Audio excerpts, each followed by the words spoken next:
Uh, Materialists say that conscious experience requires neural correlates. What that means is, if you imagine a dog, for example, there will be bursts of electricity and molecules between the synapses of various neurons, and this is called neural correlates. And there's many different neural correlates that are associated with conscious experiences like pleasure or anger, and so on and so on. Now, the materialist says that all conscious experiences require these neural correlates in order for there to be any conscious experiences. Now, the thing is, with post-death experiences, there are no neural correlates, and yet there are conscious experiences. First, I must make the distinction clear between post-death experiences and near-death experiences. Near-death experiences occur before death, but the person is not clinically dead. So, for example, if they're dying of cardiac arrest, or if their heart has stopped beating but there's still neural activity going on, then people describe things like, floating up out of the bed and stuff like that. But these are near-death experiences. They are not post-death experiences. And the media often confuses the two, and they present to you with near-death experiences as though they were post-death experiences. It's very misleading. You can see articles, for example, saying, see the brain in the final moments of life, and it's like, well, that's near-death experience because the brain is active. The person is therefore not clinically dead. The person is clinically dead when the heartbeat stops and there's no brain activity. Then he's declared clinically dead. But so the media is muddling it up and being dishonest with people, and they are presenting near-death experiences as post-death experiences. In post-death experiences, the brain is totally inactive. There's no the synapses between neurons. There's no electricity or molecules flowing between them. And the person's heartbeat is stopped and he's declared clinically dead. And the person can be resuscitated, brought back to life, thanks to modern technology. And then many, many, many people report having post-death experiences, which is not like floating up out of your bed and stuff like that. It's literally like going to an entirely different dimension of existence. And there's no neural correlates for any of this, so it completely contradicts materialism. If conscious experiences required neural correlates, then how are these people having the most vivid, realistic conscious experiences imaginable without any neural correlates, with the brain being totally dead and inactive? How? The responses the materialist gives are awful. They say that, well, the neurons are still there, right? They may not be firing, but maybe they can somehow generate conscious experiences without firing, just by being themselves. Maybe because they are dying and decaying because they're not getting oxygen from the flow of new blood. Maybe their decay generates these experiences. Again, it doesn't add up because the synapses between the neurons are disconnected from one another. There's gaps between all of them. They're not connected. It's like you have a generator and all the wires of the generator are disconnected from one another. How is the electricity supposed to flow around and power the system? It cannot. It's the same thing with those neurons. It's only when the neurons are firing with the electricity and the molecules flowing between them. That's what gives them their temporary connectivity between one another. When that stops, they're disconnected. They're just individual cells existing in blood.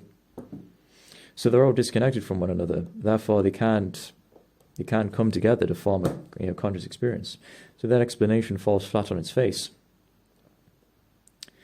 They would need to explain, in defense of their position, because they're the ones making the claim, they would need to explain how neurons, even though they're all disconnected from one another and they're not even linked to one another, how each one individually, even though they're not connected to each other, could somehow generate the most transcendental, magnificent, incredible conscious experiences imaginable.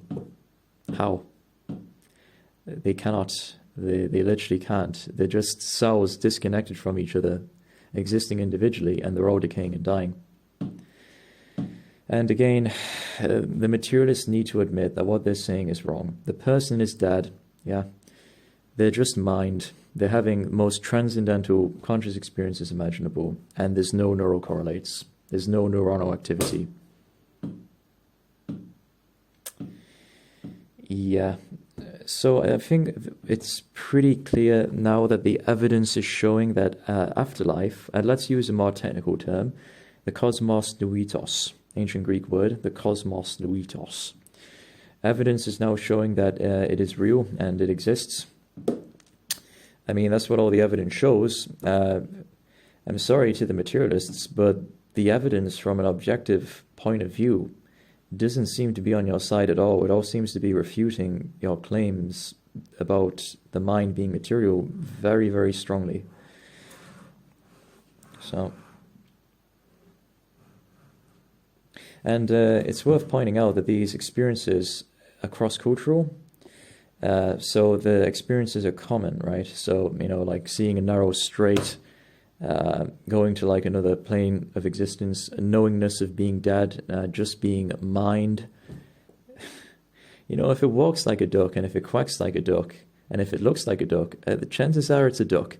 So when all these people disconnect from matter, and their brain is totally inactive, and the person is declared clinically dead, and then a few hours later they're resuscitated and they report going to like another plane of existence entirely, chances are that's probably what happens, right? I mean, it looks like a duck, it walks like a duck, and it quacks like a duck, so that's probably what's happening. And it's funny that the only people who deny those experiences are those who don't have them. The people who have those experiences, when you look at the data, 99% of them afterwards, they say that there was no way in hell that was not real. That was more real than like everything our human perception is, and which they consider to be like an illusion afterwards, which it is. It's human perception. Our situation is just like a man who has a VR headset and he gets lost in the VR world because of the character he operates in the VR world. He identifies himself with the character in the VR world, and he forgets that he is the player who exists outside of the VR headset. And of course, when his VR headset gets removed and he sees the real world outside of the VR headset, he's reminded that he is the player. And then when his VR headset is suddenly put back on again, then he's back in the VR world, but now he's aware that he's in a VR world. In the same way, when we are temporarily disconnected from matter, from the fundamental matter, as in the case of these people who have these post-death experiences, we're reminded of our actual identity that is not really located in human perception. But we have a body which operates in human perception, so we can have experiences. Just like a man is not in a VR world, but he operates through a character in a VR world in order to get various experiences, just like that. But then he forgets himself and loses himself. In the same way, we start identifying with our body and we forget our original nature. I'm sorry, but the evidence for materialism, it's looking pretty bleak at this point. In terms of mind, the problem, it's looking pretty bleak for materialism now. And yeah, it's looking pretty bleak. So now materialists would acknowledge that matter isn't annihilated. So if you look at atoms, for example, they don't come into and out of existence. They're just transforming, right? They're changing. If you look at our perceptions, technically they're not being annihilated either, because when a body it no longer has the blood flowing around it, it begins to decay, aka when a person dies. So, but does it really cease to exist? Because it goes down into the soil, it's all recycled, it goes to the atmosphere, so it all gets decomposed and it all gets recycled, right? It all ultimately gets recomposed into another body. The matter itself isn't actually destroyed or annihilated. Now, if matter and perceptions don't get annihilated, then how are you justified in saying mind gets annihilated? That's not how things work. The materialist needs to provide an explanation of how mind transforms into stuff of its own nature. They can't say mind, it transforms into atoms, because mind is different from atoms. If you imagine the color green, we don't see green in atoms. We don't see green in our perceptible brain. Because mind is different from matter. It's just hooked up to it, right?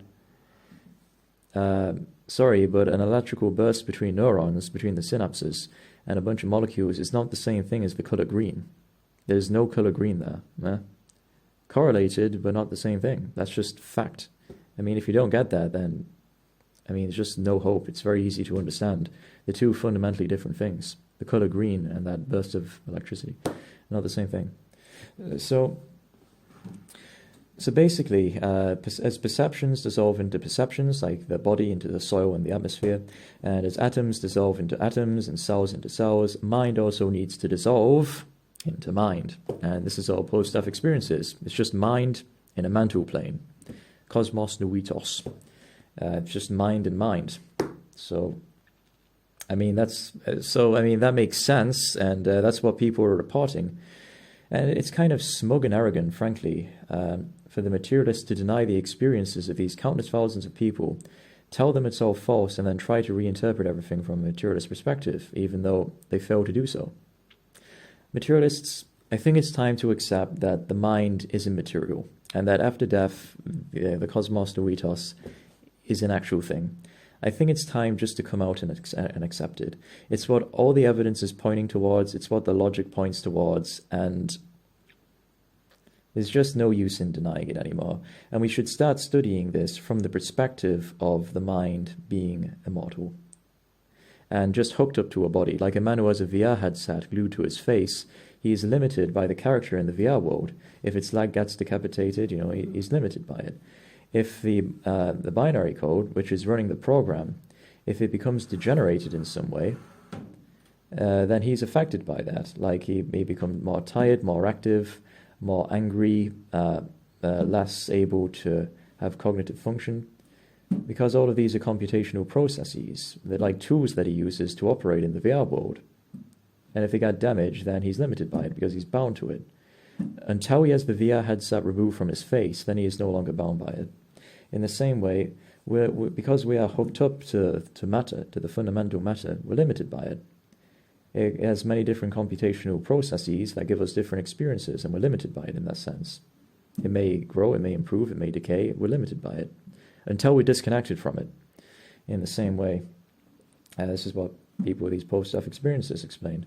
We're limited due to our connection to matter, just as a prisoner is limited by the shackles he's forced to wear, until he has his shackles removed. In the same way, we're limited by matter until we're disconnected from it. So the materialist argument, the old materialist argument that if you affect matter, then you affect mind, it's just a bad argument for causality, that matter causes mind. It's like saying that the changes in the VR world, in its program, affect the player. No, it doesn't. It just affects his experience, no doubt, but it doesn't affect him essentially. He's just hooked up and bound to it, like that. So, the proof of the afterlife, it's staring at us right in the face. It's undeniable. It's right there. You have people who die.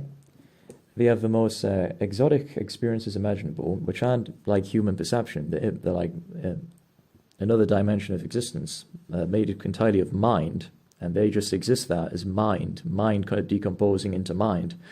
And this is what they explain. There's no neuroactivity, so there's no neural correlates for all their conscious experiences. The neurons aren't connected to each other, they're disconnected, and then they reconnect to matter again. The neurons start firing again because now they're hooked up to the fundamental matter, just like a man who has a VR headset glued on his face again becomes limited by the character in the VR world and its program and its binary code and so on. And then they report that was like the dimension of existence. And it's funny that even the most hardcore materialists who have those experiences, they drop their materialism afterwards. The only people who deny the experiences and try to reduce and try to argue that it's like hallucinated, they're ironically people who've never actually had those experiences, which is kind of hubristic and arrogant. And it's just denying blatantly what's there. Like, it looks like a duck, it quacks like a duck, it sounds like a duck, it's a duck. These people returning to they already exist in the real world, just as a man wearing a VR headset exists outside the VR headset. In the same way, we exist in the cosmos nuitos, but hooked up to matter gives us our human perception of the sensual world, the sense experience. Like a man is able to have his virtual experiences with his VR headset. I mean, that's literally the situation. So this is what all the data points towards. I mean, the materialists can deny it, but it doesn't change the evidence and the data. And the explanation that neurons, which are all disconnected from one another and dying, with absolutely no activity and no neural correlates, and they're all disconnected from one another and powerless, that they could somehow generate more realistic and vivid conscious experiences than we have with our human perception. Sorry guys, but from an outsider's perspective, that just sounds desperate and unrealistic. And it sounds to us like you're just denying the evidence that all of this is pointing towards. Let us contemplate this. Let us contemplate this. The proof of the afterlife, the cosmos nuitos, it is staring at us right in the face right now. And yeah, we should probably just accept it. If you enjoy these lectures on Gnosis, then please join our Discord server and consider subscribing and donating. Thank you.